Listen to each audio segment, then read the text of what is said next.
है दोस्तों, नमस्कार। आज हम विद्यापति के बारे में जानेंगे और विद्यापति की पदावली के बारे में जानेंगे। विद्यापति की व्याख्या क्या है, विद्यापति की पृष्ठभूमि आदि के बारे में हम जानेंगे। इन्हें एक महान कवि भी कहा गया है और ये किस प्रकार के कवि थे, इनके बारे में हम जानेंगे। तो बने रहे दोस्तों वीडियो में। है दोस्तों, नमस्कार। आज हम कवि विद्यापति जी के बारे में जानेंगे। कवि विद्यापति जी कौन है, इनका परिचय क्या है, इनकी भक्ति भाव क्या है, इनकी कल्पक्षीय भाव और भावपक्षीय क्या है, इनके बारे में हम समझेंगे। और कवि विद्यापति की पद्धति क्या है, व्याख्या क्या है, कौन है, इनका परिचय क्या है आदि के बारे में हम समझेंगे दोस्तों। है दोस्तों, आपके सामने विद्यापति जी जो कवि है उनकी तस्वीर आपके स्क्रीन पर है और इनका जन्म और मृत्यु, ठीक है, आपके जो फ़ोटो है उसके नीचे दिया गया है। जैसे 1352 से 1448 तक इनका जन्म मृत्यु माना गया है। विद्यापति जी का परिचय हम थोड़ा जान लेते हैं दोस्तों।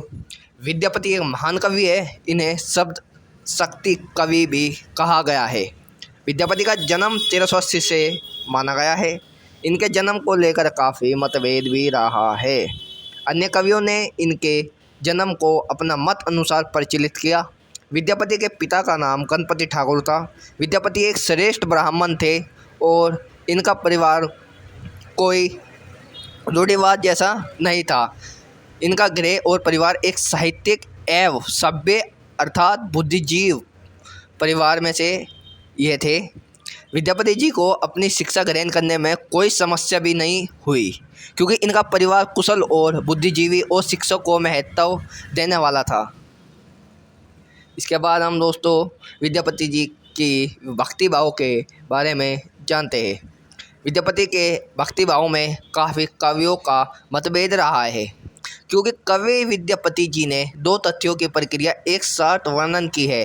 कहने का तात्पर्य है कि विद्यापति जी ने भक्ति भाव और संग्रह की व्याख्या दोनों एक साथ ही चित्रित की है। इस पर अनेक कवियों का यह विरोध रहता है कि विद्यापति एक भक्ति भाव के कवि है, तो कुछ कवियों का कहना है कि विद्यापति एक संग्रहिकता कवि है। इस प्रक्रिया में विद्यापति की इनकी व्याख्याओं को लेकर काफ़ी मतभेद प्रचलित रहा है।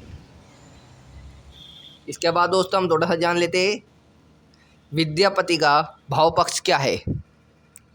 तो सबसे फर्स्ट पर आता है हमारा रस। इसमें कवि विद्यापति जी ने संग्रह काव्य को काफ़ी महत्व दिया है। इसमें इन्होंने अधिक भाषा और अधिक शक्ति शब्द का प्रयोग किया है। इसमें इनकी कृष्ण प्रेम लीला का भी वर्णन किया गया है। दूसरा है मधुर रस, ठीक है, मधुर रस के बारे में जानेंगे। इसमें भी कवि विद्यापति जी ने संग्रह का प्रयोग किया है, परंतु मधुर रस में कुछ पृथक्करण है।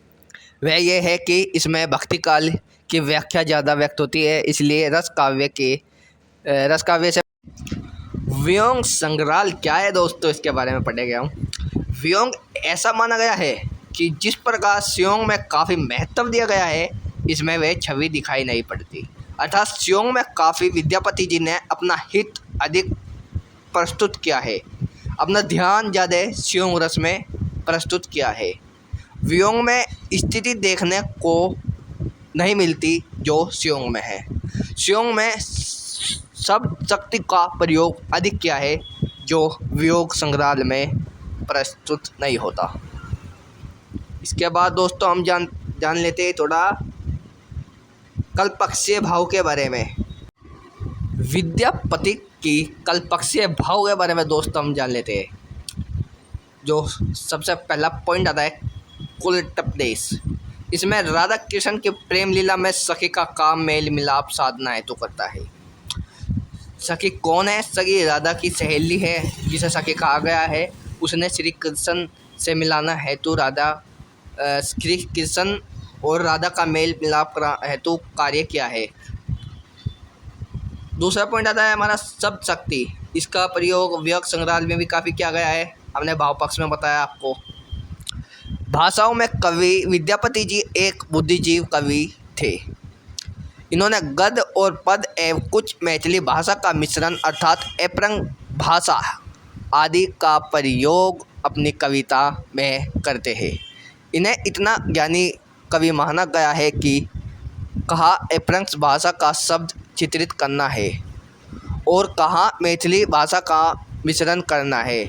यह कविता में भाषा का शब्द इस प्रकार से संकलित कर देते थे कि कविता को अध्ययन करने वाला भी प्रभावित हो जाता है और पृथक पृथक भाषाओं का अध्ययन करता है।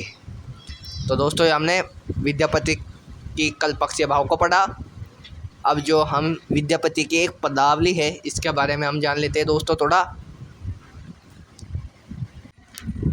विद्यापति की पदावली में श्री कृष्ण की बांसुरी की गूंज सुनाई देती है, जिसे सुनकर राधा को कृष्ण के पद का पता चल जाता है कि श्री कृष्ण बुला रहे हैं।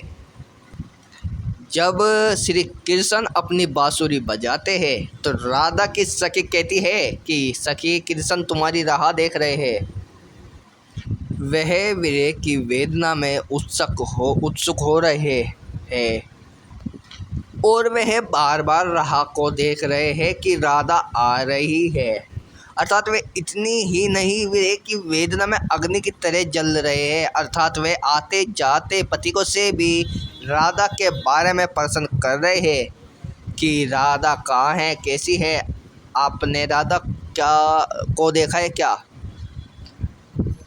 और अपनी बांसुरी बजाकर तुम्हारी राह देख रहे हैं। पदावली में विद्यापति जी ने मैथिली भाषा का प्रयोग किया है। ठीक है। ये दोस्तों, आज हमने विद्यापति की पदावली और अन्य जानकारी हमने प्राप्त की। जो महान कवि विद्यापति जी है उनकी जानकारी हमने प्राप्त की। विद्यापति की पदावली में हमने आपको बताया कि श्री कृष्ण बांसुरी बजाकर राधा को बुला रहे हैं। राधा इधर उधर ना भ्रमण करते हुए उनकी बांसुरी सुनकर, उनकी बांसुरी की आवाज़ से सीधे श्री कृष्ण के पास पहुंच जाती है। तो दोस्तों, आज हमने ये विद्यापति का चैप्टर पढ़ा। यह चैप्टर यहीं समाप्त हो जाता है दोस्तों। दोस्तों, हमने क्या क्या पढ़ा उसे हम रिपीट करते हैं कि हमने क्या क्या समझा। हमने समझा कवि विद्यापति कौन है, इनका परिचय क्या है, इनकी भक्ति भाव क्या है, इनकी कल्पक्षय और भावपक्षय क्या है। विद्यापति जी की हमने फ़ोटो देखी, ये हमारे विद्यापति जी है। विद्यापति जी का परिचय हमने पढ़ा दोस्तों। विद्यापति के भक्ति भाव को हमने समझा दोस्तों।